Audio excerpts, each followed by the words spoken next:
So welcome everyone on behalf of the UNESCO Chair on Community Media here at University of Hyderabad. It gives me great pleasure to invite all of you to the second global dialogue on community media in the post-pandemic world. These dialogues are brought to you in partnership with the UNESCO Regional Office in New Delhi. As in the first dialogue on South Asia last week, these dialogues will focus on the grassroots communication work that is being done during the current pandemic crisis by community radio stations around the world, in Australia in this session, and to reflect on the future of community radio more generally. Over the next month or two, we will host these online deliberations with practitioners, community radio advocates, network representatives, academics. We have already had South Asia, but also now Australia, from South and Latin America, Africa, the UK and Ireland next time, and continental Europe. We are incredibly grateful to everyone who has responded so enthusiastically to participate in these dialogues. Today our focus is on community radio in Australia. When many of us were involved in campaigning and advocating for opening of airwaves in India in the early 2000s, we had to find viable and workable models, both in terms of ground level initiatives and policy frameworks as proof of concept to show the government. It is during that sort of desperate search that we were able to study the Australian model with its diversity of stations, the enabling policy environment, and the provision for public funding of community radio.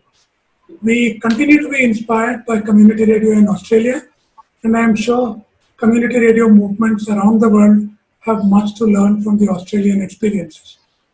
On our panel today, we have with us some key people in the Australian community radio scene, researchers, practitioners, activists and advocates who have given a lot of their time to pushing the cause of community media in Australia. They'll be introduced in a minute by our moderators, but let me first introduce the moderators themselves. The two moderators for today are N. Ramakrishnan, Ram, those who don't know him, and Pinky Chandran. Hi Pinky. So let me say a few words about Pinky to begin with. Pinky is the co-founder of Radioactive, Bangalore's first community radio station licensed to Jain University. She has been associated in leadership roles in the Community Radio Association of India. She has conducted several capacity building workshops for operational radio stations in India, as well as for new applicants for community radios. Pinky has, among other things, co-authored very recently Communicating the Sustainable Development Goals, a toolkit for community radio stations, a toolkit that was developed by another NGO called SMART and supported by UNESCO and UNICEF. And she is also the author of Community Radio Lessons from Australia, supported by the Australia-India Youth Dialogue Alumni Grants. It was in 2006 when Radioactive community radio station was being set up that she started learning about community radio in Australia and drew inspiration from it. In 2014, as part of the Australia-India Youth Dialogue Alumni Grants, she was able to visit CR stations in Victoria, New South Wales, South Australia, and also attended a conference organized by CBAA. Then we have Ram and Ramakrishnan. He's a radio technology enthusiast, media trainer, author, cinematographer and producer, an advocate for community radio, free speech and right to media ownership. He runs the well-known Communication for Social Change not-for-profit organization called Ideosync Media Combined, which he co-founded in 1997. He is the author of several publications for the community radio sector, including Community Radio, A User's Guide to Technology, which is a UNESCO publication, and later on, Ram, as part of Ideosync's work, produced a publication on community radio and internal migration, also published by UNESCO. He also teaches currently radio, television, and voice as part of the Jindal School of Journalism and Communication at the O.P. Jindal Global University, located just outside New Delhi. Ram has also been an office bearer of the Community Radio Forum, an association of Indian community radio activists and practitioners.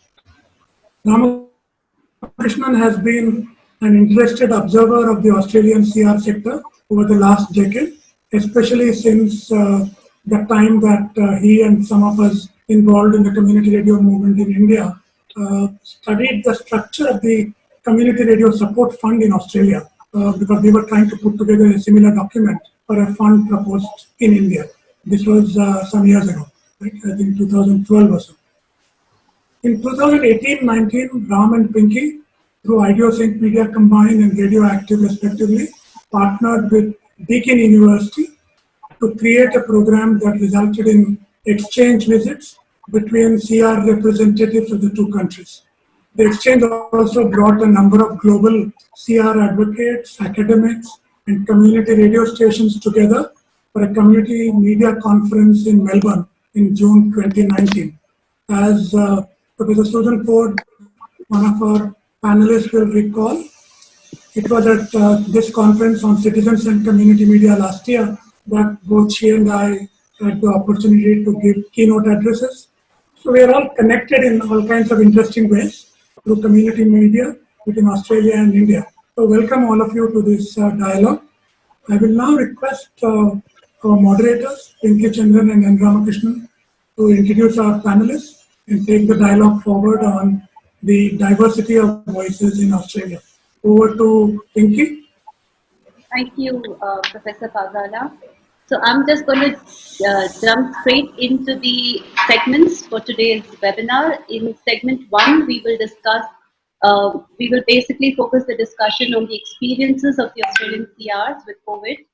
And in segment 2, we will discuss and focus on the larger discussion of CR in Australia, issues of cultural identity, diversity, representation.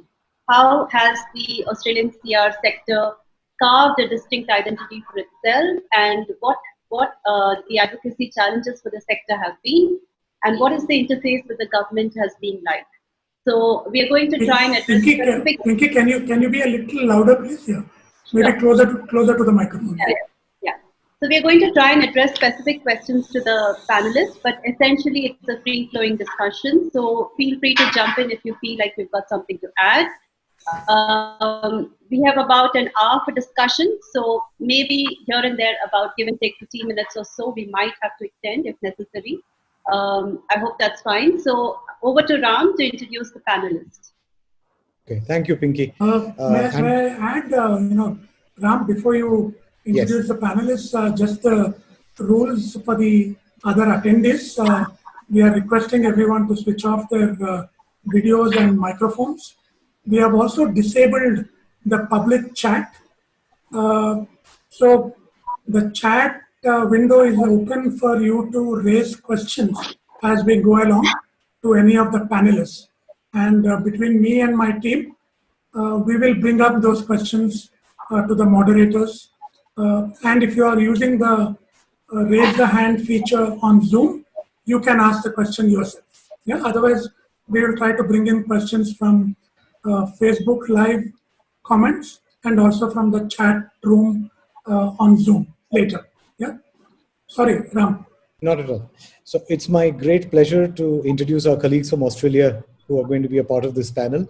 And I'm introducing them in no specific order. I'll start with, and I'll request each one of you to just put up your hands to identify yourself on screen when I'm done introducing you. So to start off, we have Catherine Liddle. She's a journalist and TV news producer and has extensive experience working on ethnic and indigenous broadcasting. She's been working on TV news and current affairs for Imparja, for National Indigenous Television and the Special Broadcasting Service, as well as ABC. And since 2019, she's been the Chief Executive Officer of First Nations Media Australia, the national peak organization for First Nations not-for-profit broadcasting, media and communications. So welcome, Catherine. Next up, we have John. John Bisset is the Chief Executive Officer of the Community Broadcasting Association of Australia, CBAA, the peak organization for Australia's community radio stations. Many of you may already know CBAA. It's a global leader in community media. It's been championing an independent and free media, and also providing a portfolio of programs aiming to strengthen the capacity and sustainability of the more than 450 independent community media organizations in Australia. John is also a director of Infox Change and of Connecting Up Australia, both non-for-profit organizations that are using technology to improve the lives of the most vulnerable and increase digital inclusion in the country. We also have Dr. Susan Forde. Before joining academia, Ms. Forde was a journalist with experience in the mainstream and community media sectors. Currently, she is the professor of journalism at Griffith University in Brisbane. She is the director of the Griffith Centre for Social and Cultural Research and the Dean Academic for the Arts, Education and Law Group. She's the founding editor with Professor Chris Atton of the Journal of Alternative and Community Media. And in 2018, she was a visiting scholar with the Membership Puzzle Project at New York University, examining issues of public trust and transparency of the media. So after all the struggles, welcome, Susan. Hello, everyone. And last up, we have Juliet Fox. Juliet is a community media coordinator and researcher with 3CR Community Radio in Melbourne, with over 25 years of experience in community broadcasting. She's worked in Australia and overseas in radio production and presentation, in media project design and coordination, as well as writing, editing, research, and lecturing. Juliet received her PhD from Melbourne University School of Culture and Communications in 2017, and as I mentioned, is currently the project coordinator at 3CR. In 2016, she edited the book Radical Radio, celebrating 40 years of 3CR, and recently published Community Radio's Amplification of Communication for Social Change document, which was published by Palgrave Macmillan in 2019. So welcome to all of you. It's terrific to have you here. And let me just jump in straight into the first segment. These are unprecedented times we live in. Probably no one at the beginning of 2020 would have predicted exactly where we are now. And COVID-19 has disrupted the way we live, the way we work, and of course, the way we do CR in ways we could only perhaps dimly have imagined before it actually happened to us. So let me start by addressing this to John and Juliet. What has changed because of COVID-19 at the network level or at individual stations in community radio in Australia?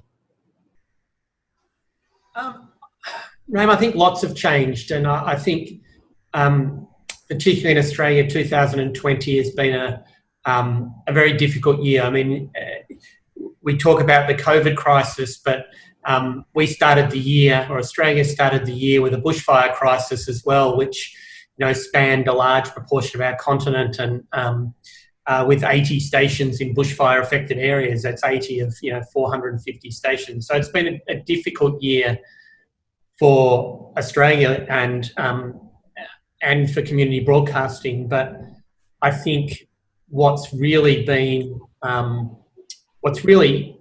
we've seen is how important community radio is through a crisis situation, whether that was a bushfire or whether that was COVID, and right across the country in all of the communities that community radio operates in, whether that's First Nations, with Catherine can talk about a bit later, or particularly regional rural stations, where in some areas community radio has been one of the sole local voices in those areas. I think that's been shown to be how important community radio really is. So things have changed. For months, stations haven't been able to have people operating out of their studios to the same degree as they have. But the sector nearly overnight started operating remotely, and there's very few stories of stations going off air during that period. It's stations have been doing an amazing job. Juliet, perhaps you can talk us through what happened at your individual station, at the station level. What kind of adjustments did you have to make? What changed? How did it work out? Yeah, so the station that I'm at is 3CR in Melbourne. We're quite a big metro station, and yes, it's been a massive change. So we closed our doors and changed the locks on the 23rd of March. Change the lock sounds dramatic, but that was partly because we needed to ensure that, you know, a volunteer that maybe hadn't got that email didn't walk through the door. You know, we were very conscious that we were doing this to protect the most vulnerable in our communities within the station, but also the wider community. So we very suddenly shifted our entire grid, which is over 120 shows, nearly 400 volunteers, to producing their content remotely. Obviously, that didn't happen overnight, but right now, probably about 90% of our programs are producing remotely, and it is really quite astonishing, you know, that's been possible. For us as a small staff team, we've got 6 staff. Most of us are part-time. We're also remote. We do, at the moment, go in and out of the station occasionally, but obviously it was a massive lot of work to produce the training resources and the other resources, sometimes material resources. For example, we took out a computer out of our newsroom and delivered it to one of our programmers. We distributed some of our other equipment to some of our programmers so that they could keep producing their show. And then for our program coordinator, of course, it's a massive loading exercise of these shows that are coming in different ways to the station, and she is loading them primarily into our grid. So it's very weird going into the station at the moment, because we've had a small trickle of people through, but people might be aware that in Victoria and in various regions in Melbourne, there's been more of an outbreak. So we're going very slowly with letting people back into the station. But that said, we have remained on air 24/7, and people were remarkable in their capacity to very quickly take up online resources that we were able to provide them with and keep producing their shows. So I'm assuming that while health was a topic of discussion in various programs made by many of the CR stations, including 3CR, it probably wasn't as overwhelmingly an important component within the content as it probably has become now. So in terms of the capacity to do health-related programming and specifically COVID-related programming, how did that arrive? How did the people adjust to that? How did your volunteers and your producers adjust to that? And I address that to both Juliet and to Catherine. Well, maybe that's right. Okay, well, okay. Go, Catherine. I'm happy to jump in. So this was a big one for us, because our community is considered the most vulnerable community in Australia, and that's because we carry with us a lot of comorbidities. So the chances are that you've got diabetes or heart disease or kidney disease, renal failure, all of these sorts of things. The other layer of it being, of course, that significant number of our population don't have English as their first language. So it was a massive, massive push to get more health messaging out. From the government level, what they did in recognition of this was they immediately gave the Aboriginal health sector significant funding to be able to produce content to be able to distribute to the First Nations sector. They also did the same thing with what we call land councils. So I'm sure how many people know what they are, but essentially they're legal entities that govern the use of Aboriginal lands. And this is fantastic. We're really pleased that these things happened. However, what it meant was they've completely forgot the role of the First Nations broadcasting sector. So we were waiting for messages. We were waiting for these very, very beneficial and absolutely essential messages to get through. And yet we were the ones with the channels. So it was a lot of shifting, both because our members were constantly hearing from the community saying, well, listen, what do we do now? We don't understand what's happening. What is this thing? There was a lot of miscommunication about what would happen. And it was an incredible push to get, I guess, the government really in the first instance to understand how vital our sector was, because they are fast and they're flexible and responsive. So they were very quickly able to produce content that we could very quickly then give back to the government and say, you know what, well, you took all day to produce that message. Here's the 20 messages that Karma produced in 6 different languages that day. So they were fast, they were flexible, and they were responsive. The government catching up to that speed took a little bit longer, but they did. To their credit, they did. Okay. So maybe you can also talk us through a little bit about the specific kinds of programming that you had to generate that addresses COVID-19 and being safe from COVID-19. Mm-hmm. Could you give us a few examples of the kind of content that you've had to create? And John, feel free to jump in there as well. Yeah. So our content was awesome, actually. So again, you'll notice our title, First Nations Media Australia. So that's because, again, in case you're not across our landscape, we are made up of many, many different nations. And each of those nations has a different language, different leadership group, different practices, different protocols. So while there's synergies, what you produce for one community is completely useless in a community that might be only 80 kilometres away. That's including language and also context. So what we found was that people used what was working in their community. So there were many people who adapted songs. I'm sure you've seen song challenges all around the place, you know. So My Sharona, I don't know how many of you might know that song, you know, My Sharona. Nada Media came up with My Corona, and one of the leaders in community walked around washing hands and those sorts of things. So there was some really fun content being produced really quickly. And then there would be little cartoons being produced as well, showing why you couldn't share cigarettes. So in our communities, particularly our remote communities, sharing is very, very big. So it is common to have a smoke, give it to the next person, those sorts of things. Share water bottles. This is really, really common practice. So there were a whole heap of things that needed to be contextualised. So you've got those little bits and pieces being made that are very, very creative. But then there would be harder conversations, like so having to bring in doctors to talk to people about why you needed to wash hands. This was particularly pertinent in communities that have missions. A lot of our communities have missions, and I talked about the mixing up of messaging. So on a lot of those communities, people didn't understand why you needed to wash your hands or distance, because they were told that Jesus would save them, and that's how they understood that. So in those communities, it was really, really important to get the in-carders, and in-carder means leader or pastor, to do the messaging. And that might even take place as part of the sermon. So they really needed to be delivering that messaging to the community.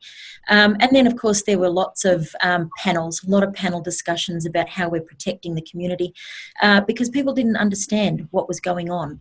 So it has been quite extraordinary, actually, the beautiful diversity in all that content. And if anyone ever wanted to look at it, you could go to our variation of YouTube, which is called IndigiTube, which we've loaded a lot of that content up onto, so that anyone who needed to share it or get inspiration from it could do that. So in terms of, I mean, of course, we're all scrambling in various ways to address the immediate issues that we're facing here in terms of just getting relevant content out, getting people informed.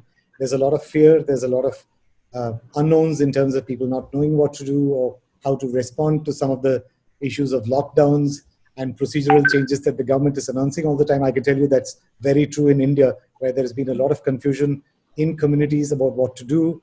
The lockdown meant a lot of people were disturbed, that many migrants had to actually walk back home because of no methods to transport them back immediately, things like that. So in terms of the long term, I mean, these are the immediate actions we're taking, but this is going to be around for a while.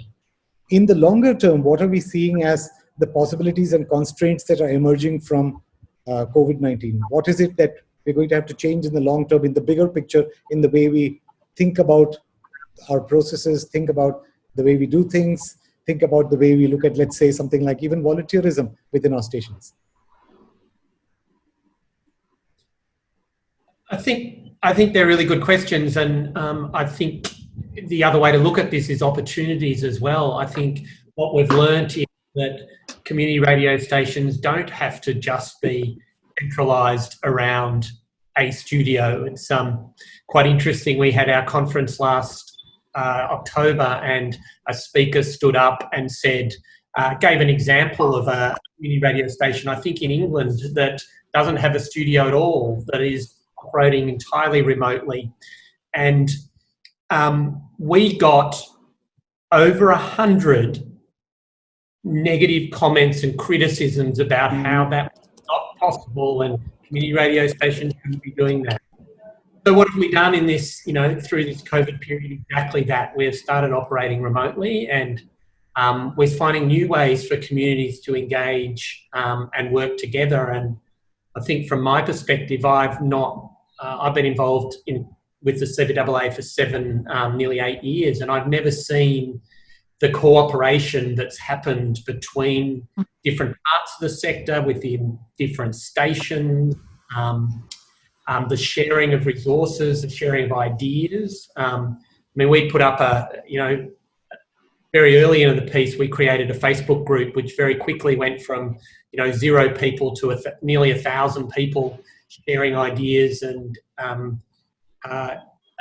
sharing information and sharing content and all sorts of things. So it's just been this, for me, it's been this real, a bit of awakening of how successful the sector can be and how important the sector is, and how we can all work together to make it even better. Yeah, and I'd like to amplify that. Absolutely, on many levels, it has been an incredible opportunity because, and I'm sure the community broadcasting sector as a whole has the same issue, is showing, you're constantly advocating to show how important these services are. And it gave us the context. All of a sudden, the context appeared. And for a lot of our broadcasters, we have limitations in access to digital technology and even technologies at work, and something that our sector had been lobbying for a very, very long period of time and not getting any traction because it's in the back of everyone's mind until this moment in time when it became very, very evident there were massive black holes. And if it hadn't been for those radio stations in our communities, there was 150,000 people who would have had no access to information whatsoever. And they very quickly adapted to be able to give schools. So schools were being taught through our radio stations. Our funerals were a huge problem. Sorry business is massive in our communities. That's what we call it when we go into mourning. And they're usually parts of, community get together and they hug and they sing, and that this is how you heal, and you can't move on unless you do that healing. So it was up to the radio stations to start broadcasting.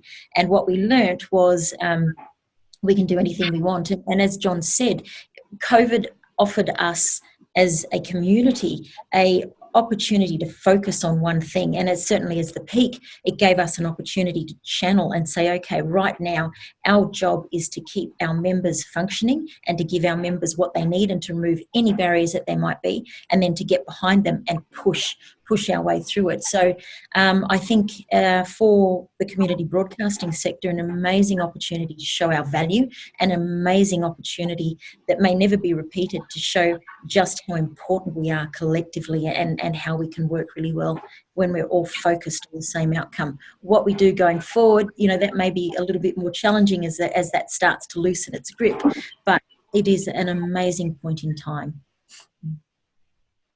So thank you, Catherine. Like you rightly said, that the COVID crisis has proven that there is an incredible demand for reliable, informative news, especially local. My next question is to Susan. Susan, in your interview to Radioactive last year around the same time, you mentioned that media is central to the socialization process and we must listen to citizens. So while we've heard from both Catherine and Juliet about the need for information, can you tell us why is it important to listen to citizens, especially during the pandemic, and why is it crucial to keep community broadcasting alive during the pandemic?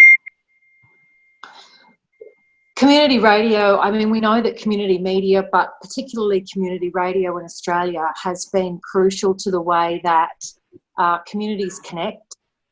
Some of the communities that particularly benefit from community radio are the types of communities that Catherine's been speaking about in remote areas where this is the only media they have. It's the only source of information for a lot of people unless they go into the nearest town. And we also know, and John will have the figures on this, that, you know, I think it's in about 45 areas in Australia. Community radio is the only radio, even on the mainland of Australia, it's the only source of information. And the other thing we know about community radio is its importance in community building, you know, in building a community and creating engagement, those sorts of things, again, that John spoke about before, where, you know, one of the key challenges is to try and work out how, when people can't be together, you can still create community as a radio station and a media outlet. And I think that, I mean, we're all learning this ourselves, you know, in terms of our own work, that we have to find new ways to work and new ways to keep connections with colleagues and peers and friends and family. And in the same way, community radio needs to find that way and has found that way to keep their communities together and to use their radio stations as, you know, still really a central organising point for all the people who belong to the radio station. And in community radio, the people who belong are not just the people who work there, of course, and the announcers, but all of the volunteers and then all of the listeners who, you know, from the research that we've done, feel a sense of ownership and belonging to the radio station in a way that they don't feel about other media. You know, there's a real sense of connection and the ability to access the station, the ability to know the announcers and so on, that creates a real sense of belonging and community. And I think, you know, COVID-19 has very surprisingly taught us all that while it's not quite the same to do this via a screen, there's a lot of things that we can do via a screen that can tide us over until we can, you know, physically be together as a community again. That's so true. I think even though many of the stations are broadcasting remotely, I think we're still creating a sense of community. My next question is to Juliet. Juliet, I have been following 3CR and you know how much I love 3CR. I know I'm being biased here, but then I remember reading this note on the website which said that, and which you also just mentioned, that starting from 23rd March, you know, volunteers and guests will not be allowed to the station. And we at Radioactive took a similar decision that we would not be, and we would only be looking at recording from the phone, even though the radio presenters or radio jockeys would continue to broadcast 24 hours. So, and you've also put out a request for appeal. So can you tell us, and most community radio stations across are feeling the heat and are also in the red, and probably it's no different for 3CR. So tell us, have you had to restructure, reduce or delay salaries for any of your staff members, or did you have to lay off any staff members? What are your future plans? We've been fortunate that we haven't had to lay off any staff members. We have a very small staff team, but normally at this time of the year we would run our annual radiothon, which brings in a significant amount of fundraising that keeps the station going for the next 12 months. And we did need to make the decision that we weren't going to run that as per normal. Normally, all of our shows have a target and they go out and they do sausage sizzles, or they run a quiz night, or they have a gig. And all of those things, of course, aren't an option. We also didn't want to put further stress on them by giving them their radiothon target, which most of them get each year, and go out and do their fundraising. So instead we're running an online station appeal, and it's going okay, but it's simply not the same.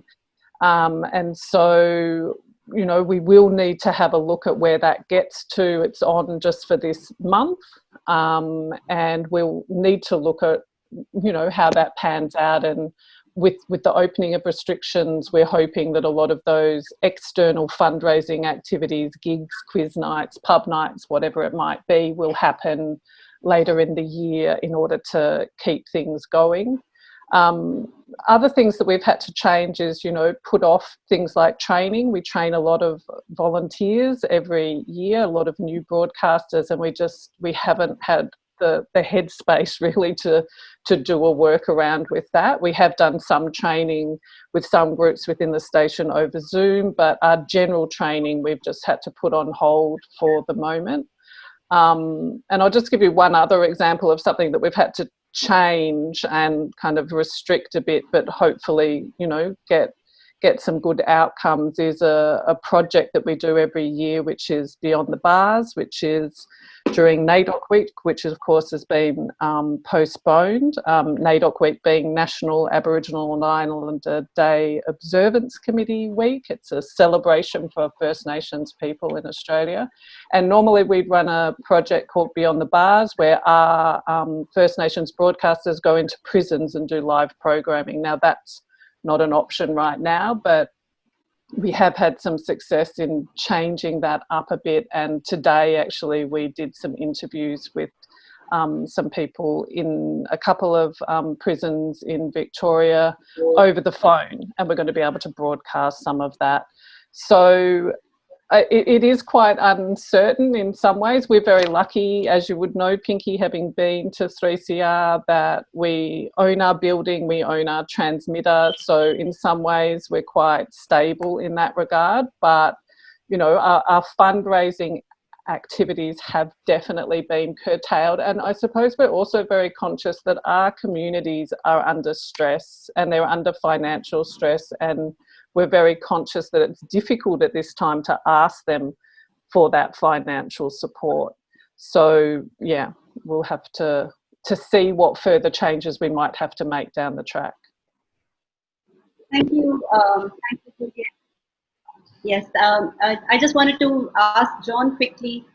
You've heard Juliet said that it is difficult, and I know that you put out a very heartfelt letter in CBAA on the 28th March, answering all the questions that CR stations who are members of CBAA that they might have.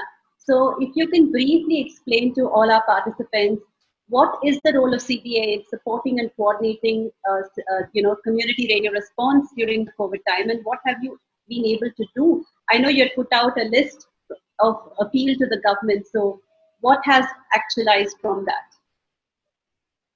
I think our role's been, it's had a number of sort of key elements. I think firstly, when the crisis hit, it was about providing advice to stations on what to do. I mean, there was a lot of uncertainty, as everyone probably experienced, but, you know, the first questions we got asked was, is community radio service, are we allowed to keep operating? Do we need to shut down? And in some ways, there was a lot of panic around that, just because of the uncertainty. There didn't actually necessarily need to be some of that panic, but people didn't know what was coming next. People didn't know what to do. So I suppose we played a bit of a role with the other sector bodies like First Nations Media and our ethnic media organisation and others around just trying to coordinate that response, and the various organisations work quite closely together on coordinating that response too, along with the Community Broadcasting Foundation, of which Juliet's a board member, who are the body that funds the sector. We worked with them as well to put in place a plan going forward. So that first phase was really about how do we help stations navigate what was going on. And, you know, I think at that same time, we were trying to navigate what the CBAA should do, and Catherine, I'm sure, was trying to navigate what First Nations media should do. So we were sort of trying to help stations at the same time as trying to figure out what we should be doing ourselves. I think after a bit of time it settled, and it went from everyone being worried and focusing on health and safety of their staff and their community to probably the financial aspects. And I think people started realising the financial impacts, you know, a month in. I mean, I think people were thinking about it probably before then, but suddenly it was beginning to dawn on them that their revenue had dried up. We have a lot of stations that are draw a lot of their revenue from music and arts and cultural and entertainment activities, which of course was one of the industries that was most badly hit very early on in the piece, when they shut down live music venues, they shut down a lot of theatres and of those sort of things. So the next phase was sort of shifting to looking into, we did some research into the financial situation of stations. We worked with the Community Broadcasting Foundation around some emergency funding and changing what they were. They shifted what their original plans were to a very strong COVID relief, and created a 2.2 million Australian dollar COVID relief fund, which is to help stations through this period. We did some research around how stations were going to. In some degrees, it's bleak. We have a large number of stations. I think it's the average station has lost 60% of their sponsorship revenue and 55, I think, off the top of my head, % of their fundraising revenue. Different stations are impacted in different ways. Some have more government funding and might be less badly affected, but it's been tough on stations. So what we've done around that is we have an ask in with government. We have had quite an amazing increase in engagement, and I think Catherine experienced that as well, with government wanting to deal with this. And they, in their defence, I don't usually defend government, but in their defence, they didn't know what to do either. They were going through a crisis situation as well. So, working with them during a crisis and trying to get them to understand the impact on community broadcasting, I think, was critical. And we're continuing to build on that. And whilst they haven't yet announced any extra funding for community radio, we are hopeful that they will do that in the next, a short period of time, because I think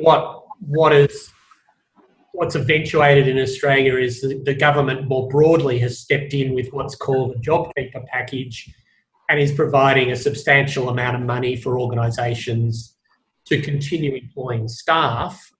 But that ends in September, and it's at that point that our stations that do have staff are going to hit another cliff, basically, and we're going to have more financial implications for the sector. So it's not over yet. It's got a long way to go. It's been a really, I think, coordinated response between the various sector organisations, and the sector has, the feedback we've been getting is amazing on how that has helped a lot of them through the situation. I think, in fact, just to sum up briefly before we move further in this discussion, I think one of the important advantages that CR in Australia has had, especially with the support of the CBAA, is that many of the stations, Juliet mentioned that 3CR has been around for 40 years. Many of your stations have been established for quite a long time. I think in terms of your structured processes of networking and support, I think they've come in really useful at this point in time in terms of being able to coordinate response between your members within CBAA, and in terms of being able to revert to established protocols in terms of being able to address the issue at hand, take on-the-fly decisions to be able to adjust to change situations. And in that sense, I think you had an advantage over many parts of the world where community radios have not been able to respond quite so smoothly, or indeed look at engaging with other structures or with the government in terms of advocacy. And we'll come back to that in our second segment, quite as effectively as the Australian CR sector has managed to. But I think that's a good opportunity for us to step a little away from the immediate discussion around COVID-19 to talk about some of the larger issues of community radio and community media in Australia. So let me take a step back here and pick up from where Catherine spoke about the work that First Nations media has been doing, to say within the CR sector as a whole. I know there are stations that are dedicated to specific political themes. There are stations dedicated to addressing specific ethnic groups and specific communities. how much have we been able to achieve diversity and plurality within the community radio sector? I mean, of course, I see a lot of it there, but as a practitioner, Catherine, for example, how much would you say, what's left to do? Where have we reached? What's left to do in terms of achieving diversity and plurality within the sector? Oh, you know what? One of the things I love about these sectors is the rules are different, right? In commercial or mainstream media is governed by really strict rules around what rates, what can be made, how long something should go for, and that doesn't happen in this sector, right? The community radio sector, the community broadcasting sector, the First Nations media sector, they do what they want to do. So I think there's incredible opportunity still to come, particularly now that we are changing the way that we're working and we're moving into a more digital focused space. And what we're seeing, I guess, what we're expecting to see and what we've started to see is that the government has very quickly moved to make sure people have better access to digital technologies. So I think we're going to see an incredible explosion of diversity and incredible explosion of voices. And I just think where you have creatives, it just keeps on creating. So I think I don't even want to put a tap on it, you know what I mean? I just think, I think what we're going to see over the next 12 months will be quite remarkable. And it's interesting you mentioned digital technologies, because one of the things we did want to ask you was not just today in the era of COVID-19, but in the larger picture as well. And this has been an ongoing discussion which started actually when we were over to do the community media conference in Australia last year. In terms of the traditional broadcasting methodologies, working on FM and AM over the air, what's the tension between that and the newer digital technologies in terms of streaming online or reaching out to larger groups of individuals? So Susan, I know a lot of your work is focused on looking at community subgroups within the larger community addressed by a community radio station.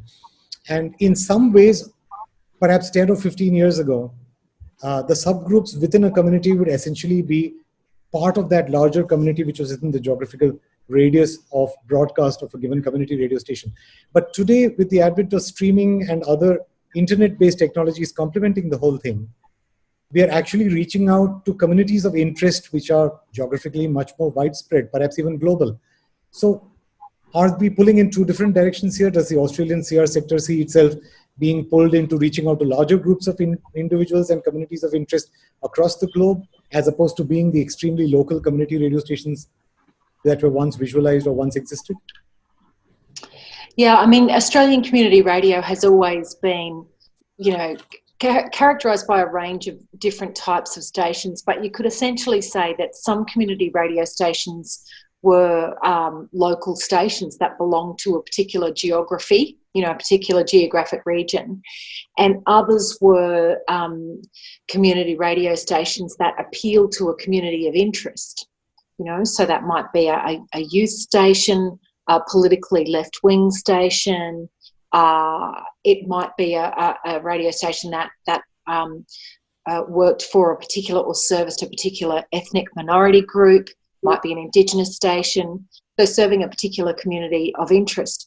I think what a lot of the stations are finding now, and particularly when I speak to some of the multicultural broadcasters, they're actually seeing that because they've done as much as they could to move into the digital themselves, community radio stations have, and John and Juliet and Catherine will all be able to comment on this as well.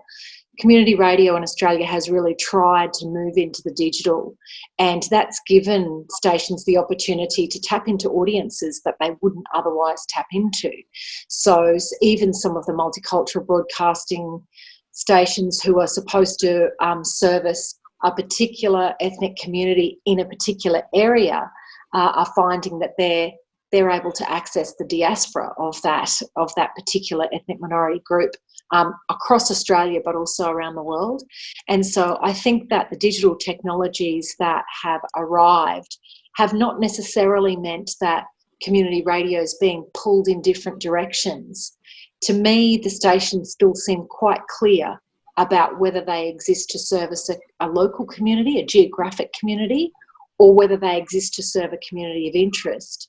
But the digital environment has simply opened up opportunities for them to access that community of interest, not just in a particular footprint, but beyond that as well.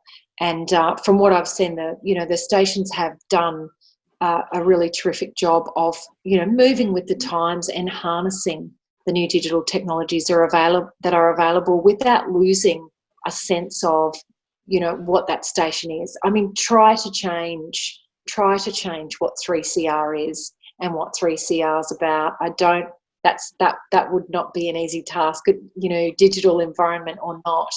A lot of our stations know very clearly what they are, what they offer, who they service, and what they're about. Their histories are strong, and from what I can see from where I sit as a researcher looking at the sector, those values are still very strong. So, John, picking up from what Susan mentioned, CBAA in the past has joined the mainstream media protest against censorship and public information in October 2019. Can you tell us a little bit about the tensions behind being an alternative medium as well as building solidarity with the mainstream media? Sorry, can you just repeat that last bit of the question? So, basically in 2019, October 2019, CBAA joined a mainstream media protest against censorship. So, what was your role, and why did you think it was important to build solidarity with the mainstream media with respect to censorship? Sure, and I think a point to make is media freedom in Australia is has been we've seen it stepping backwards, and you could compare us to other countries and say we are much freer than many countries, and I think that's the case. But we've certainly been seeing over the last 10 or 15 years, maybe even 20 years, the erosion of some of the media freedoms in this country, and particularly around the openness of government and being able to hold government to account. So, we see community broadcasting as a very important third pillar of media in this country, and the reason we joined with that campaign was one, to position ourselves as an important part of the media sector, and it's not very often that News Limited or Rupert Murdoch's media and community broadcasting and the ABC and the SBS and everyone else can come together on a cause that we all actually agree on. So, it was quite an interesting period of time. Now, hasn't actually shifted the government's opinion on anything.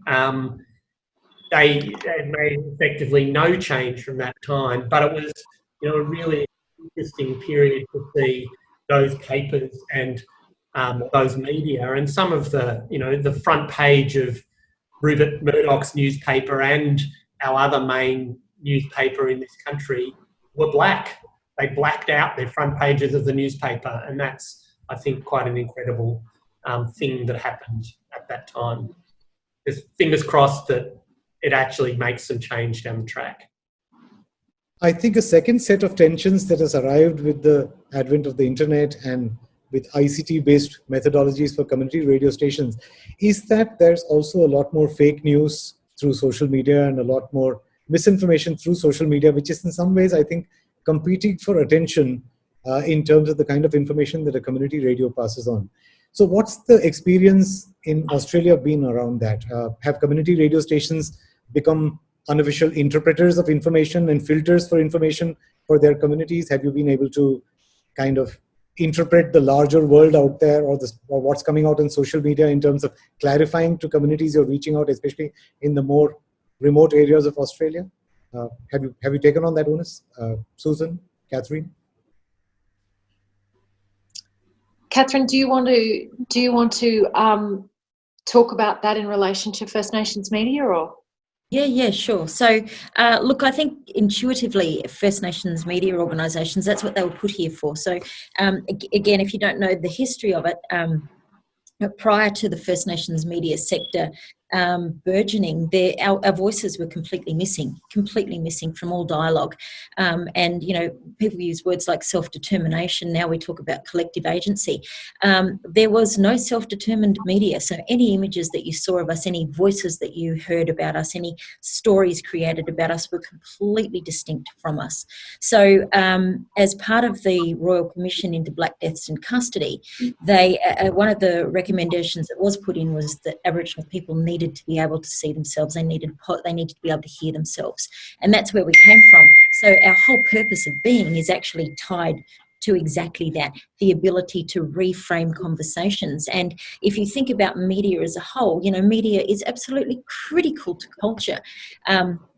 And that's what we do by default. So yes, do we have that as a responsibility?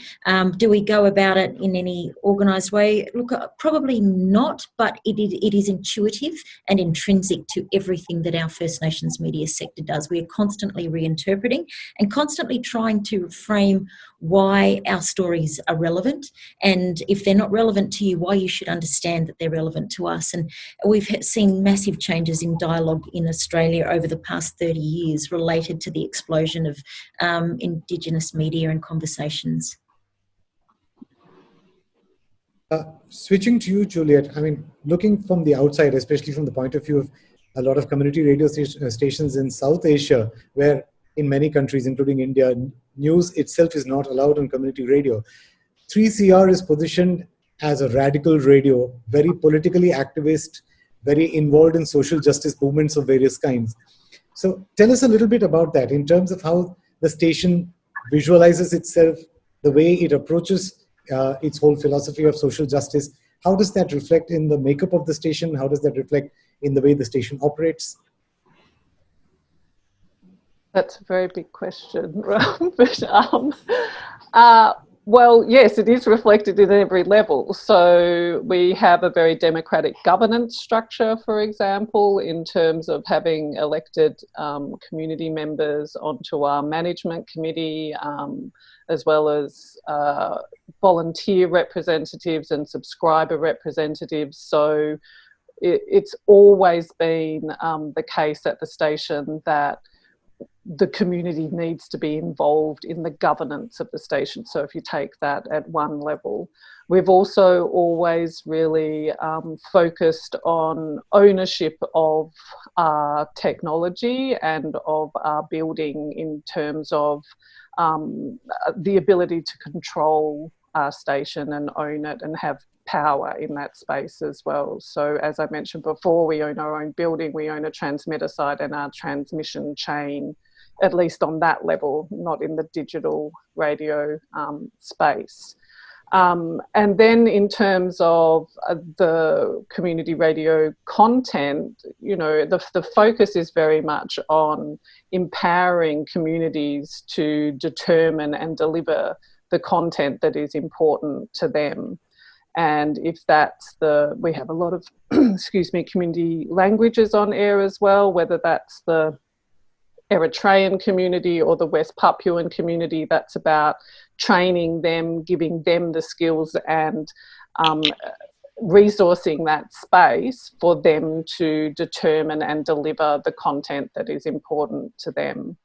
So I suppose they're the different ways that we focus on delivering a politically progressive community media space. And we also really try to do a lot of current affairs and news that is critically informed, that is taking a very politically progressive lens to what is going on, and in particular at this time in COVID as well. So making sure that we are examining what is going on with workers who are casualised, precarious workforces, and how basically the poor and the more vulnerable are being impacted more at this time by the coronavirus, and making sure that critical lens is taken to our current affairs as well. So it's a whole, gamut of different things that, as you pointed out, have been going on since 1976, and at the heart of it is enabling and resourcing communities to have their own voice and determine their own content based on what they think is important for them and the well-being of their communities. So thank you for that, Juliet. Now my question to both Juliet and Catherine is, the pandemic has provided an opportunity to reimagine community radio broadcasting space. So what do you think? Why do you think it's important? What changes would you make from a policy perspective to allow community radio stations to function better? And how can community radio stations come together as a network to learn, support, and encourage each other? Quite a loaded question, but it's important. So who wants to go first, Catherine or Juliet? Juliet, would you like to lead? I've jumped in a few times. I'd be happy for you to lead, Catherine, if you want to jump in. Sure. Okay, so I think what we've learned is collectively we work better, and we've learned that that we get incredible change. We are able to drive change as we're working together. Going forward, as COVID loosens, I'd imagine that focus will start to drift again. And one of the challenges we have in our sector is a challenge that all Aboriginal communities and Torres Strait Islander communities have, and that is that we're not necessarily homogenous. So we have different challenges depending on where we are or what's happening in our home communities. So what we've found is, during this period of time, what we're looking for is the synergies.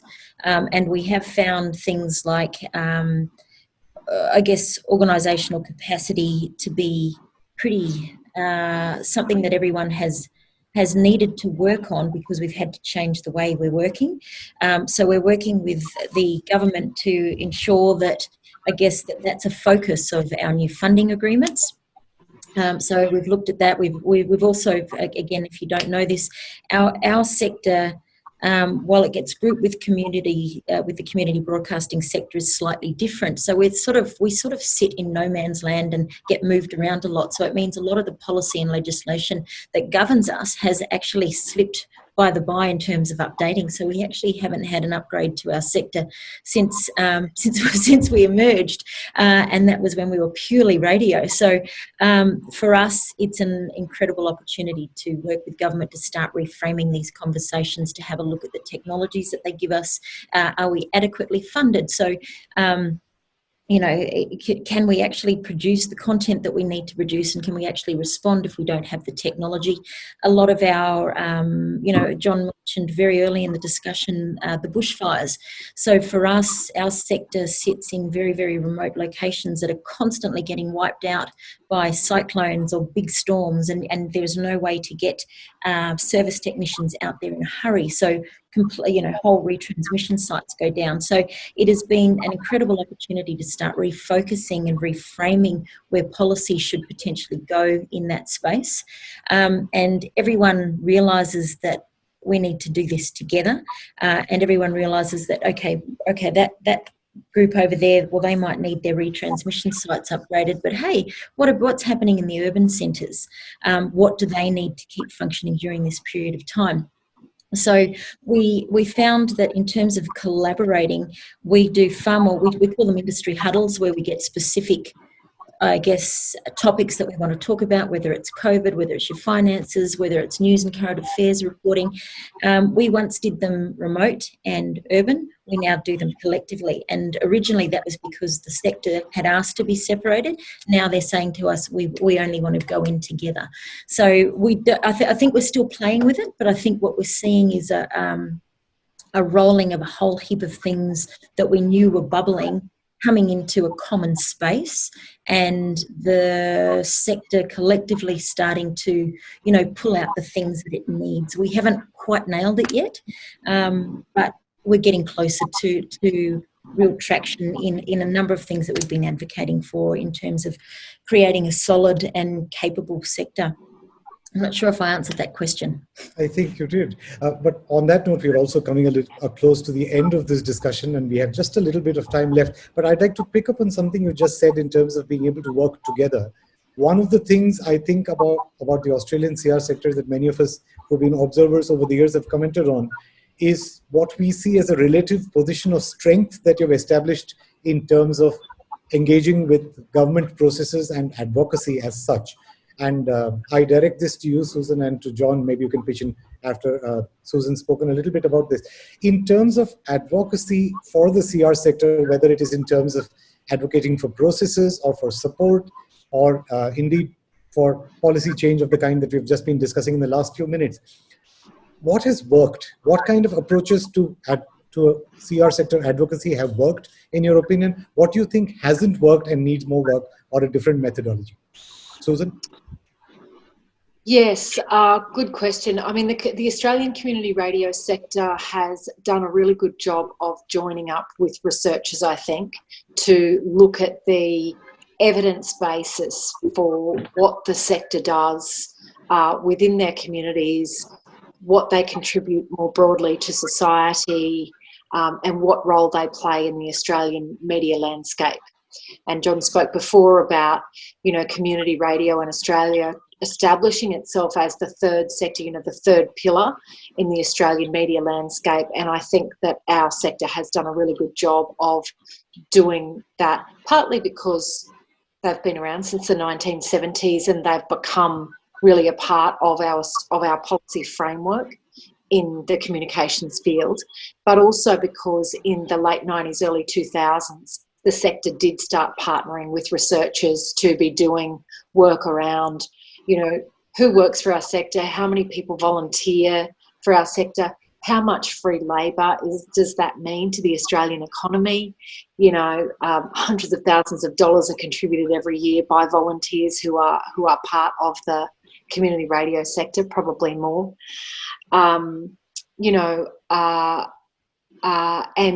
And then, of course, what service are they providing to audiences? Why do audiences listen? What do they deliver? What do they do for migrant communities? What do they do for Indigenous communities? And how do people talk about them? So I think in terms of advocacy, I'm a researcher, so I would say that. But I think that the connections between the sector and researchers, in my conversations with the sector, they have found extremely useful in terms of providing an evidence basis for their submissions to government. I think the other thing that the sector does well is to just realise that they do have to liaise with government ministers, both in government and the shadow ministers, the opposition ministers who may be in government one day. And the peak bodies have always organised really well to get inside the Department of Communications and inside ministerial offices to advocate very strongly for the role of the sector.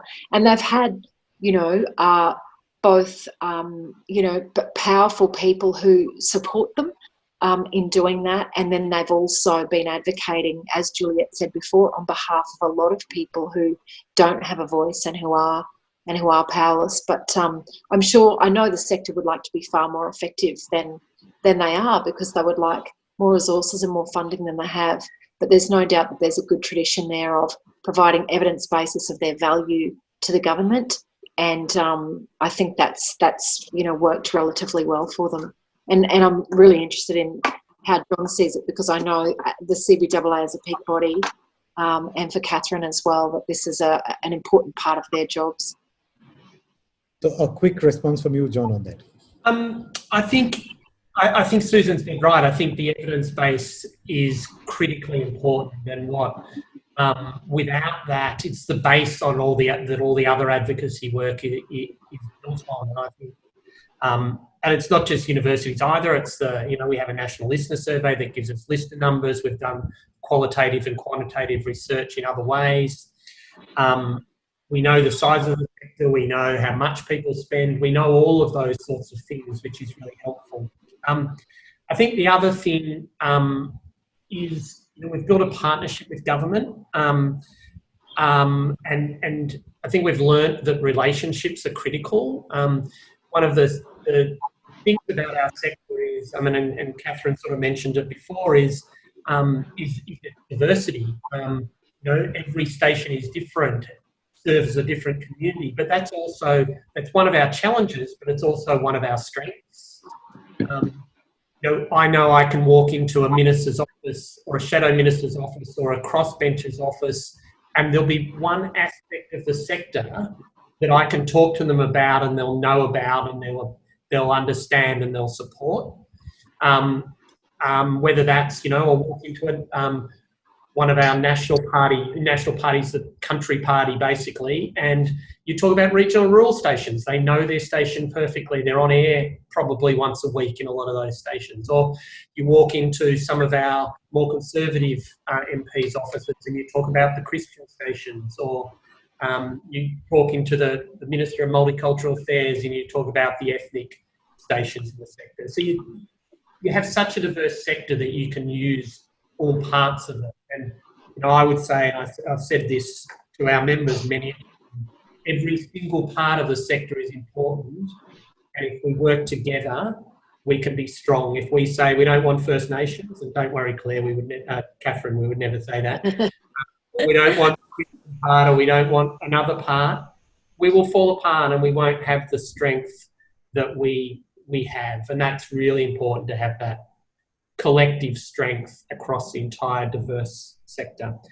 And thirdly, and I'll be really quick, is know when to use our voice and when not to. It's pointless jumping up and down and yelling and screaming, telling MPs wrong, unless you have a real strategy of how to do that and other things haven't worked first. We've run public campaigns, particularly when government's been cut. They've worked, but most of the time it works better when you build a relationship and have a positive relationship with those MPs. And on that very positive note, regrettably, I have to call time on the discussion. I think we could just carry on talking about many of these issues, and you've opened so many new questions in my mind that I'm probably just going to write 3,000-word emails to all of you and ask for responses. But I think it's been terrific. I think we've got a snapshot of many of the actions that you've taken in the last few months during this discussion, and also an insight into some of the broader processes that you've taken up as the CR sector in Australia. All too brief, I must admit, but it's a start nevertheless, and I hope many of our participants will be able to carry those individual conversations with all of you forward as we move.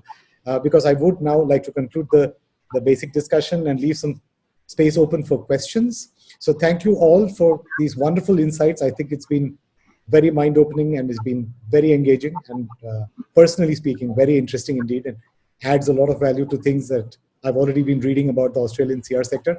So let me now thank all of you. Thanks, Pinky, who's been my co-moderator on this. And I'll hand this back to Dr. Pavarala, who will then coordinate some of the questions that participants are itching to ask you because they've already lined them all up. Thanks, Ram. Ram and Pinky, you guys are not done yet. We still have Q&A. Thanks all of you for such an engaging session on what's happening in Australia.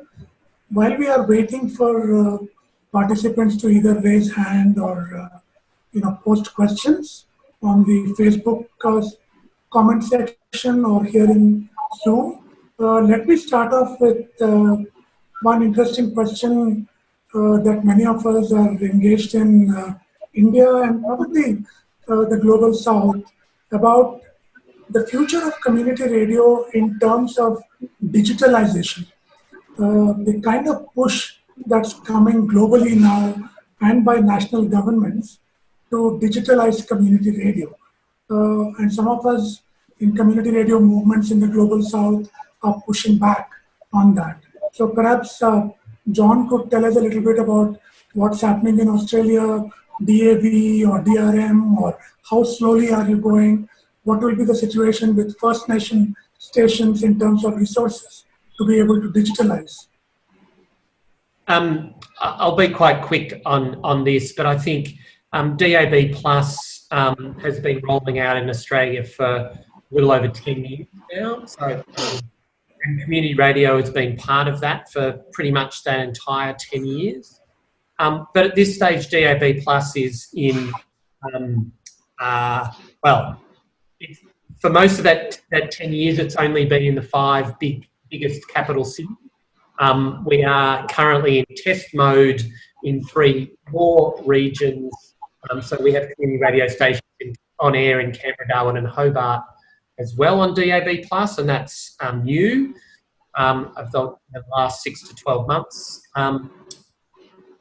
But expansion is slow, and I think COVID will slow that down even more because government is not funding commercial radio, they're not funding public radio to move into DAB+, and without that influx of money, I can't see them moving to digital at huge speeds. There's going to be progression, they're going to move, but it's a really interesting question, and right, it's expensive, but we have some government support around that expansion to ensure we are being kept, community radio is being kept on air. I think what's probably as important is, you know, what's happening in other forms of digitisation, whether that's streaming or on demand or smart speakers or apps, and you know, that's something that's critically important for community radio in Australia as well, is to make sure that a community radio station can be heard wherever the listener wants to hear us. That station. I think that's the key. Catherine, would it be possible for some of the First Nation stations to go digital? Yeah, it is. It's an ongoing sort of, I wouldn't call it thorn in the side, but it is something that catches a bit because access to digital technology in Australia is not equal.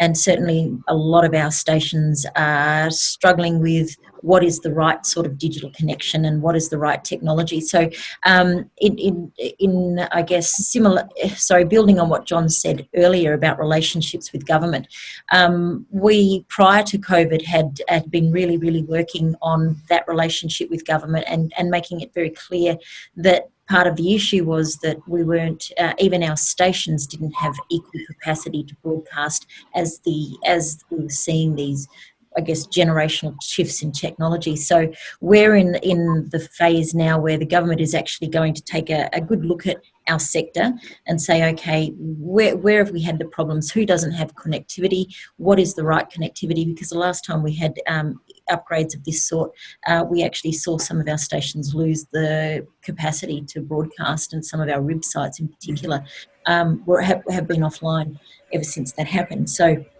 there is significant work there to be done, but that is a piece of work that is stalled because of COVID. Okay. I think there are some questions we can turn to now from other participants. Okay, let me bunch a few questions related to funding. Suman Basnet of AMARC Asia Pacific in Kathmandu has a question on funding. So does Danny Lawrence, who heads the Community Media Association in the UK. Professor Pradeep Thomas on Brisbane has a question on funding. Basically, I think the questions are related to one, with the COVID crisis, many stations have had to suffer loss of income. So what kind of adaptability is called upon stations to mobilize funding? Is there adequate grant funding in Australia for community radio stations? And the government funding, does it come with any conditions? What kind of precautions does CBAA take while accepting government funding? Yeah, these are 2 or 3 questions that I have combined. Shall I start with answering some of those? John, please. I'll start with the conditions. I think in Australia, there's a really interesting funding model for a lot of community broadcasting. Some of First Nations community broadcasting is funded slightly differently through a different government stream, but we have a large bucket of money of approximately, well, I suppose large is subjective, but a bucket of money of about 20 million Australian dollars, which is just given by the government to the Community Broadcasting Foundation. They're an independent funding organisation, an independent foundation, profit organisation that then uses a peer assessment approach, so using people within the community broadcasting sector to distribute that money to stations or other community broadcasting organisations. So to some degree, that's it's quite a unique model in Australia, let alone the world, I presume, around distributing government funding. I don't know of any other sectors within Australia that does it that way, but it does have an advantage of meaning that you're not directly receiving government funding direct from the government, though you do have to leave the government. In terms of community broadcasting funding, the government hasn't at this stage given any extra money specific to community radio, specifically for COVID, though there has been some money given for some specific purposes like in-language broadcast production and those sort of things, which some of the ethnic stations got and some First Nation stations and organisations got. But we have had broader economic stimulus that the government has given that community broadcasting stations that have staff, and paid staff, have been able to access. So that's been very, very helpful for those stations. You have to remember that only 30% of stations in Australia community radio stations employ staff. 70% don't employ staff, and they've received no additional government funding in most cases at all through this crisis, and are being hit equally as some of those bigger stations that do have staff. Did that answer those questions? Yeah, there's a question for Susan, from a PhD student. She's asking, could you reflect on the communication inequalities in terms of structure, resource, social capital, etc., and how it affects the participation of minorities, racial, ethnic minorities in the community radio sector? This is a question from Hazina, a PhD scholar at University of Hyderabad. Okay, great. Thanks for the question. Very good question. Look, I think that's the reason why, or one of the reasons why the community radio sector started in Australia was, collectives of people coming together because they knew that there were so many communities in Australia that were not being serviced by other media. Unfortunately, in Australia, while we have a strong ABC, which is our public broadcaster, and we now have, since the very early 80s, an ethnic multicultural broadcaster called SBS, the Special Broadcasting Service. And we also now have NITV, National Indigenous Television. But in the 70s, when community radio started, none of those specialist broadcasters existed. Only the big public service broadcaster, the ABC, existed. And the rest of the Australian media landscape was commercial media. And commercial media, as we know, are driven by advertising. They have to sell their content to an audience that they can then sell on to advertisers. They can sell the audience to advertisers. And so that means that people who don't have a lot of, spare cash, who are, don't consume a lot, who don't buy a lot of things, who don't move in certain circles, go to restaurants, go to bars, you know, all those sorts of things. Those people are often left out of commercial media considerations because they're not an audience that they can sell to advertisers.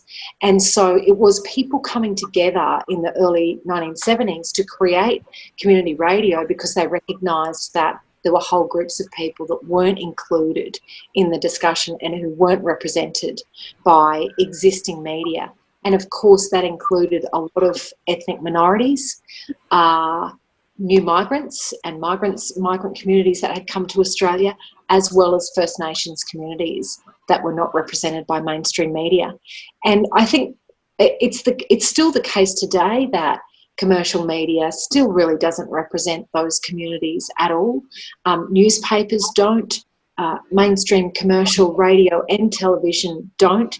It's only through some of our public broadcasting, free-to-air public broadcasting, that we have some voice for racial and ethnic minorities, and of course through the community radio sector, which has, you know, big parts of community radio sector are dedicated just to servicing ethnic minority groups, migrant groups, asylum seekers, refugees, as well as long-term migrant communities like the Greek and Italian communities, the post-war migrants. There are still a lot of stations and programs which support those communities as well. And then, of course, a whole sector that supports our First Nations communities, which Catherine is in charge of or part of the peak body for. So I'm not sure if that answers your question particularly well, but really what your question explains why community radio exists. Those groups that you talk about don't have voice. Community radio was established and continues to operate in order to give them voice. Thank you, Susan. I mean, we have a couple of people who have raised their hand. So let's have Bridget Jallo, who is the president of the Community Media Forum of Europe, then followed by Vivian Marara from Zimbabwe. Bridget, you go first. Thank you very much. Is my sound on? Yes. Yeah, you're on, Bridget. Great. First of all, I want to thank you very much for a wonderful and very inspiring session. It's been really enlightening. And I was really excited personally to hear the way that you were describing how the community is maintaining their identity also when moving into a much broader set of technologies. My question is related to that. You mentioned that with the digital technologies, things are being tested and operating in some realities, but my concern is, and this is something that we've been discussing both in my work in Africa and in Europe, whether the receivers, the audiences, have the technologies to actually listen in. So that is my question. How do you, what are the realities you meet, and how do you deal with it? So I'll answer that firstly around DAB+, because I think that's probably the, from my experience in the broader community radio sector, that's probably the focus of the question, is Australia has gone with DAB+ technology, and I think they agreed on that some 20 years ago. We've now had the experience of DAB+ in the five big metropolitan cities in Australia, so Sydney, Melbourne, Adelaide, Perth, Brisbane, for some 10 years. The way it works here is we share a multiplex with commercial radio. So we have 2/9 of the capacity of the multiplex, and commercial radio has 7/9 capacity of the multiplex. And it's worked to, you know, what you're seeing now is initially a slow uptake. You know, the first few years it was, you know, 5, 10, 12, 15% of radio listening was on DAB+. It's now up beyond 30%. Our national broadcaster says it's higher. Some of our community radio stations report higher, but on average it's just over 30%. So some way to go. But the other thing here is, you know, it's often driven by take-up of receivers in cars. So DAB Plus in cars is increasing. I can't remember the numbers now, but it's, you know, most 50% of new cars or something have DAB Plus radios.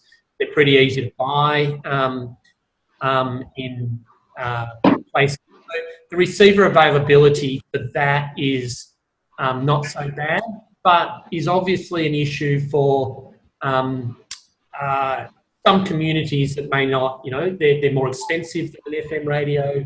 That is certainly, that social aspect of purchase is certainly an issue. In terms of other digital, well, everyone has a mobile phone, and you know, there's still, I think, what we're finding with that side of the digital technology is getting community radio stations to actually, on an individual basis, get themselves an app and build the right interfaces is actually the really difficult thing. So, you know, both First Nations and CBAA are working with our communities to build, you know, First Nations are building DigiTube. We're about to launch a big new program about bringing stations onto online and smart speakers and apps, all those sorts of things. So I think for us, it's DAB and digital will work if we all work together on it rather than trying to do it individually, and that's actually a big shift. So you maintain the different technologies in parallel, including FM, or? Yes. So there is no policy, no government policy in Australia to switch AM or FM off. So we still have AM throughout the country, particularly in remote and regional rural areas, and FM right across the country. And there's no plans to switch off. Which is good. Yeah. Thanks, Bridget. Is Vivian there? Yes, I am. Yeah, Vivian, please ask your question. Thank you so much. How are you, everyone? My question is related to the issue of content in the time that we find ourselves in. I'm coming from Zimbabwe, which is mainly in the global south. And you find that in most instances, content across platforms, across stations is more or less the same.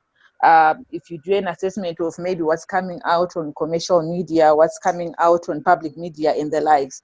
So my question to the panelists is, what type of content do you think community radio can also cover, and apart from just the usual that's being covered across sectors? Because I at times feel that there is a gap when it comes to the type of content maybe that we are focusing on. For example, you find mostly focuses on preventative measures and the likes, but how then can we ensure that we save our communities and ensure that certain blind spots that are not necessarily being covered are tackled by community media?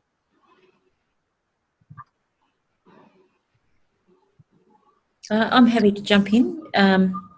We found, if we use the COVID example, we found very quickly it was our community that told us where the blind spots were, because they were ringing us up asking, and when I say us, I don't mean the peak, I mean the sector that we represent.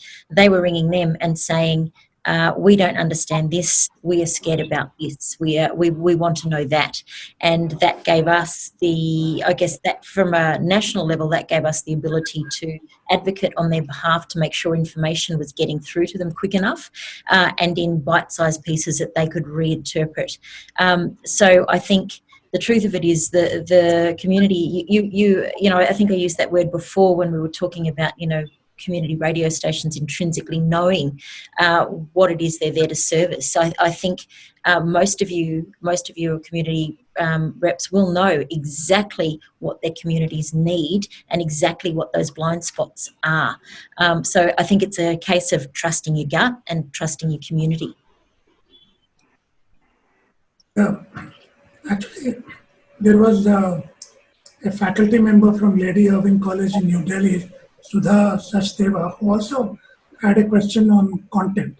I think she was interested in knowing the range of content that's available on the community radio dial in Australia, because here in South Asia, most of the community radio stations are modeled around the development, social change paradigm. News is not allowed.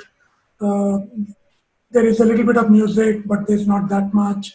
So it tends to be more talk-oriented.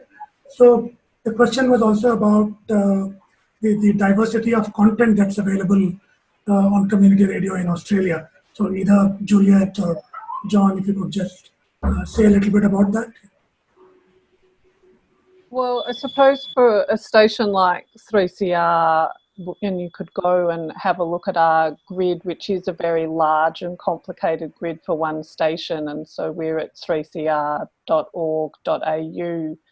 And the grid is just made up of kind of everything that you could think of that might come from different communities within a big city context, but with a very focused social justice lens. So even in terms of the last question relating to what sort of content was being done that was filling gaps on the other coverage that mainstream media did, I think that a station like 3CR, our strength was that we have all of these existing communities and skilled broadcasters, and this is where training of community broadcasters is also key, that already are specialists in science reporting or economics analysis or environmental repercussions and origins of a virus like this, or a whole range of other issues. And of course they applied that lens and that content to cover some of the gaps, other gaps that we found were existing, and not necessarily, as Catherine described, necessarily through listeners calling, but through our community broadcasters who are often activists in their field as well. Being able to analyse, say, some of the legal changes that were going on, some of the policing that was going on within our city as well that was COVID related, that was targeting particular groups, that was having negative consequences on marginalised communities. That was some of the content, and continues to be some of the content that some of our broadcasters have been looking at. Can I in and just make one comment to Vinod, that I think this relates to, this next question also relates to what the African caller asked before as well about content in some of the community radio stations in Africa. I mean, it really is, highly diverse what occurs in Australia, that across the sector stations can be servicing a variety of communities, but even within the one station, as Juliet just explained, you can jump from one program to the next and they're servicing completely different groups. And I remember being at a Queensland regional radio station where we were doing some research, and there were these two old guys, running a golden oldies 1 hour program, and then the program immediately after them was a death metal program, really serious death metal show on Fraser Coast Radio. And as the two announcers, swap over, the old guys were talking to these two young guys with, who just looked completely wild. But they'd chat with them because they knew they were both working for the same radio station. They were both serving their communities of interest. And the old guy said to us afterwards, we hate their show. We can't stand their music. But there's nowhere else that this could happen. There's nowhere else that we would be interacting with those young guys and talking to them as though they're mates, except at a community radio station. So I think, and I'm sure this is occurring in a lot of places in the world, but because of the way the legislation is set up in Australia, the radio stations are required to meet the needs of anybody from that community who comes forward. And it's then the job of people like Juliet and the people who work at the First Nations stations and the CBAA stations to then work out how to make that programming work. And often it means the grid that Juliet talks about, the programming guide is just extremely diverse, but people appreciate it for that reason. That's how I see it. That's very useful, Susan. I mean, we have two others lined up who are in the room. So I'll request them to come on and ask their questions on their own instead of my asking the questions for them. my colleague Kanchan Malik and Venu Arora. Kanchan, are you there? Okay, Venu? Yeah, hi, thank you, Vinod. Yeah. Brilliant. Thank you all so much. I'm sorry I was in and out, but I Hello. really enjoyed. Venu first. Sorry, can I go ahead, Kanchan? Go ahead, Venu. So I just wanted to take this conversation back a little bit to the conversation around digital. And I'm just curious to know what the panelists think regarding pushing community voices onto digital, given this enormous possibilities for surveillance and data mining, that we will now open community voices to all of this. And is it worth the payoff that we will get in terms of reaching global audiences? And is there any thinking around those lines? I'm also been engaging with what Nick Coldry had talked in terms about the new colonization, and is there any thinking in the community media sector on these issues? Yes. Absolutely. Thanks, Venu, for the question and highlighting that issue. And I know that when you and Ram were at 3CR, we briefly discussed these things as well. From my perspective as a researcher, but also as a practitioner at a station, the corporate nature of the digital world, the corporate nature of the internet, the corporate nature and commercial nature of a lot of the different ways in which we're looking to distribute community radio content, it is of concern primarily because it is for a for-profit platform and it is not owned by us. And for a station like 3CR, who has a very solid understanding and framework around the importance of our station being community owned and community operated, we see that, that corporate space is delivering something very different. And I know that there are a lot of different plans in place, and indeed, we have gone down some of those paths of doing all sorts of engaging with different platforms and delivery. But to my mind, we do absolutely need to pause and think about where that is taking us, as you say, in terms of surveillance, as you say, in terms of data mining. All of these are increasing concerns, and I think that for people who are around, in the 90s when the internet and digital technology was first emerging, yes, it was a bright future, and we were all hopeful about what it was going to deliver in terms of voice and access. And I think it's fair to say this far down the track that it is a highly corporatized space that is primarily focused on profit motives, and that is a problem if we are, as a community radio sector, trying to deliver a platform for marginalised and vulnerable communities, and to, enhance democratic communication as well, because there's a conflict between those two things. Okay. All right. Kanchan, you want to go next? Yeah. Okay. Yeah. The question I have is something that was bothering us even during the South Asia dialogue. The thing is that COVID has reiterated the importance of community media and local engagement, in different regions of the world. But, community radios are somehow coming across as do-gooders, carrying out all their work as volunteers on their own. Why are they not taken seriously and recognized as an integral part of any, crisis communication configuration?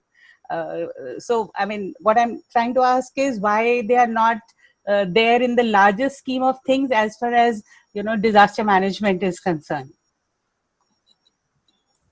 Yeah, we struggled with this at the start of COVID, and I think I might have touched on it a little bit. And I was having a chat to one of my team members, and I said, some days I feel like a chihuahua, and everyone loves us and likes to give us a little pat, and every now and then we go, rah, rah, rah, rah, and everyone goes, oh look, isn't First Nations media amusing? Let's give them a pat, let's give them a bone. But COVID, I think, has changed that. for us. We have significant, I think we've had significant gains in being able to demonstrate how absolutely vital we were during the crisis, and how we will continue to be absolutely vital. And we did have a chat with government the other day that said, of all the sectors, our sector truly had hit above its weight. You know, we were punching well above our goals, and as a sector, collaboratively, we had pulled off a master stroke in showing how collaborative we were, because again, like I said, we're not always homogenous, so that sometimes tarnishes us a wee bit when we're having those negotiations. So we have found this to be a moment in time to completely change that dialogue and to show that value. And I think John touched on it as well. We did manage to get a little bit of extra funding in, because we were able to demonstrate that value, particularly around the need to be able to communicate with people in their own voices, with their own leaders. So that's been fantastic, actually, as part of it. But we're not resting there, and going back to those earlier conversations on research, we very quickly started moving to see who the research partners could be to show exactly what our impact was during this time. And we're starting that study relatively soon, so that we can say, okay, well, we knew it and you've said we've done it, but here is now the evidence to show you why you needed to invest in our sector during this period of time. Thank you. Yeah, I think I'd add too, I mean, broad community radio sector, I think we struggled right at the beginning to get government to place sponsorship or community broadcasting messages through the network. That became easier, and there's been I had a meeting today with the government around that sort of messaging. But I think what we've realised for some years is, if we want to be taken seriously and we want government, you actually need to be talking to them all the time. You need to be there. We've just placed this year, late last year, a journalist in the press gallery at Parliament House, and actually having someone that says, I'm from community radio, and then asks the Prime Minister a question, has actually increased the profile of the community radio sector quite substantially amongst those MPs. Created other challenges. They're now being asked questions they might not have been wanted to be asked, but there is this new sort of, when I'm now talking to an MP, they say, I spoke to Amanda last week. She came in and interviewed me, or she asked me a question. It's quite a new change, I think, and shift in perspective as well, moving into that sort of field. Yeah, I think we have one last question from Dr. Ramesh Rawat, who has been waiting quite patiently. I haven't noticed his hand raised until now. I apologize. Dr. Rawat, are you there? Yes, sir, I am here, sir. Yeah, please ask your question. Yes, sir, my question, first, thank you all of you for the wonderful organization, the conference webinar. My question is, what kind of the challenges and ethics for the community media in post-pandemic world?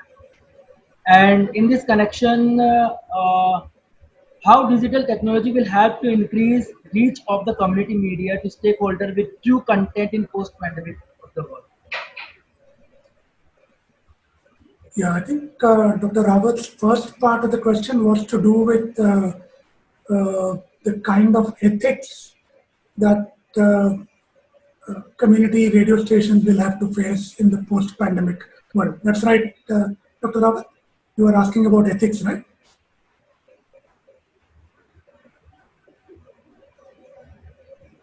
Yeah. So does anyone want to take on the issue? I mean, the kind of ethos in which community radios have been working even in the pre-pandemic era, I mean, are there challenges to community radio's ethos post-pandemic? Or, they basically end up continuing to do the same thing?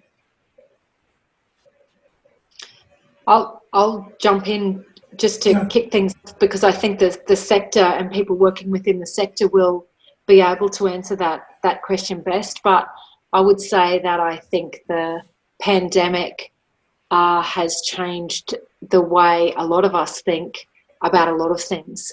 And I'm sure community radio won't be immune to that.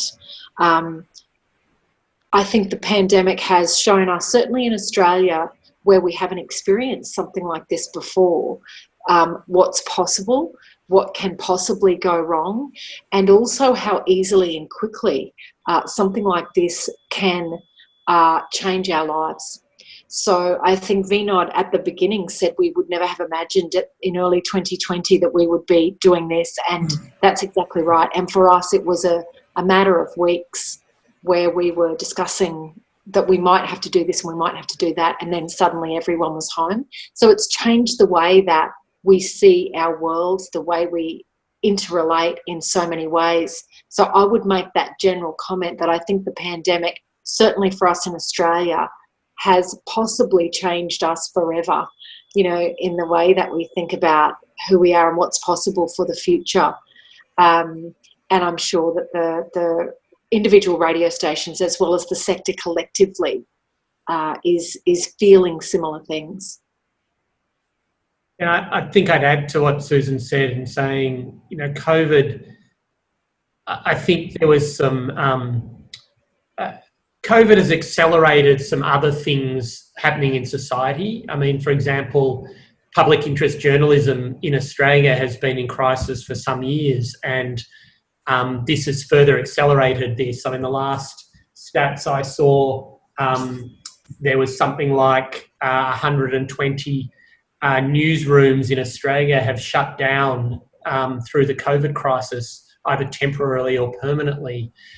That's, you know, and I think it's an estimated 3,000 journalists in Australia have lost their jobs over the last period of time. So I think that's also an issue, that COVID has accelerated that crisis, and I think there's both opportunities for community radio to address some of those things, but there's also huge challenges around how we might actually do that as well, or whether we even have the capability to step into some of those gaps and spaces and that need to be stepped into.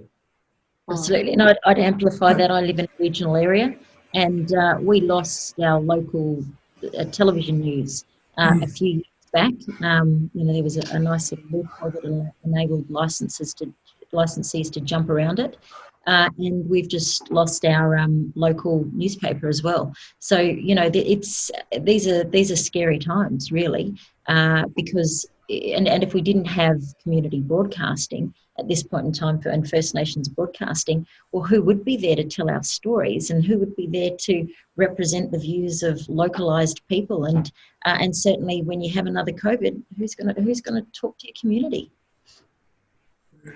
I think it's a good sort of reflective tone in which we can end the dialogue tonight. Ram and Pinky, do you want to say something by way of a closure? Or?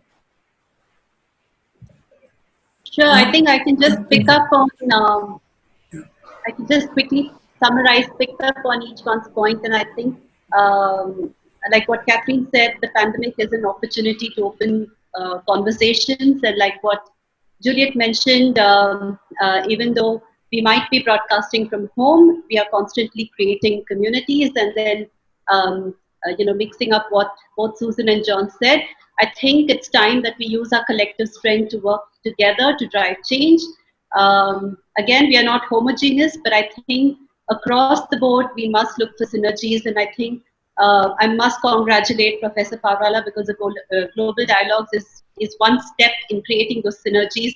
And we must push for evidence-based research. So thank you very much. I mean, as always, I think I'm biased towards the Australian community radio sector, because I've been heavily influenced, and the way radioactive work is also slightly modeled around 3CR. So I'm always up for learning. Thank you very much. And let me just end by saying that I believe it is a popular Chinese curse to say, may you live in interesting times. Well, we are there. I think interesting times indeed.